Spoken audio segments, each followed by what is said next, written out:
എൻ്റെ വീടുള്ളത് പ്രഭാപുരം, കൊപ്പം പ്രഭാപുരം. ഞാൻ പഠിക്കുകയാണ്, ഇപ്പോൾ MBBS പഠിക്കുകയാണ്. MES മലയാറമ്പ് ഇപ്പോൾ 3rd year ആയിക്കണ്. വീട്ടിൽ ഇപ്പം ഉണ്ട്, ഇമ്മ ഉണ്ട്, 2 താത്താരുണ്ട്.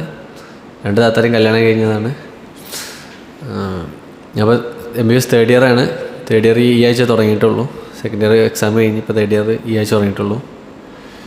ഈ ആഴ്ചത്തെ നല്ലൊരു കാര്യം പറഞ്ഞാൽ ഈ ആഴ്ച ഇപ്പോൾ ഞാൻ പറഞ്ഞില്ല 3rd year തുടങ്ങിയിട്ടുള്ളൂ. അപ്പോൾ ഈ ആഴ്ച ആദ്യമായിട്ടാണ് ഞങ്ങൾ ഓർത്തോപീഡിക്സ് ക്ലിനിക്സിക്ക് പോയത്.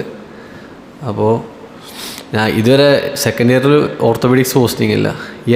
ഈ വർഷം മുതലാണ് ഓർത്തോപീഡിക്സ് പോസ്റ്റിംഗ് ഉള്ളത്.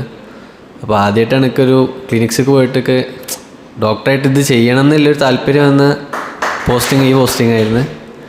അവിടെ പോയപ്പോൾ മനസ്സിലായ വേറെ കാര്യം പറഞ്ഞാൽ നമ്മളൊക്കെ നല്ല ഭാഗ്യമുള്ള ആൾക്കാരാണ്.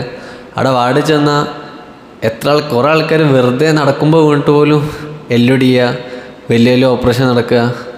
അപ്പോൾ നമ്മളൊക്കെ ഓരോ ദിവസവും നല്ല ഭാഗ്യം കൊണ്ടാണ് പോകണമെന്ന് മനസ്സിലായി.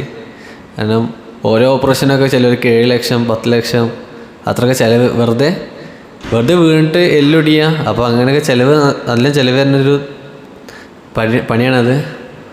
അത് മനസ്സിലായി. പിന്നെ നേരത്തെ പറഞ്ഞാൽ ആദ്യമായിട്ടാണ് ഒരു പോസ്റ്റിംഗ് എന്നിട്ട് PG എടുക്കാൻ താല്പര്യമുള്ളൊരു ഡിപ്പാർട്ട്മെൻറ്റ് കിട്ടിയത് ഇപ്പോഴാണ്. പിന്നെ ഈ ആഴ്ച സന്തോഷമുള്ളൊരു കാര്യം പറഞ്ഞാൽ ഞാൻ നേരത്തെ പറഞ്ഞ പോലെ ഗാസയത്തെ കാര്യം തന്നെയാണ്. അവിടെ സീസ്ഫയർ പ്രഖ്യാപിച്ച്. അപ്പോൾ അത് മനസ്സിനൊരു സന്തോഷം തന്നൊരു, നമ്മൾ കുറേ കാലം ഒരു വർഷമായിട്ട് നമ്മൾ കേൾക്കണതാണ് അവിടെ മരിക്കണതും അവിടുത്തെ ആൾക്കാരുടെ ബുദ്ധിമുട്ടൊക്കെ നമ്മൾ കേൾക്കണതാണ്. അപ്പോൾ അത് മനസ്സിനൊരു സന്തോഷം തന്നൊരു കാര്യമാണ്. അത്രയേ ഉള്ളൂ. ഇത്രയും സമയം എൻ്റെ വാക്കുകൾ കേട്ട എല്ലാവർക്കും നന്ദി.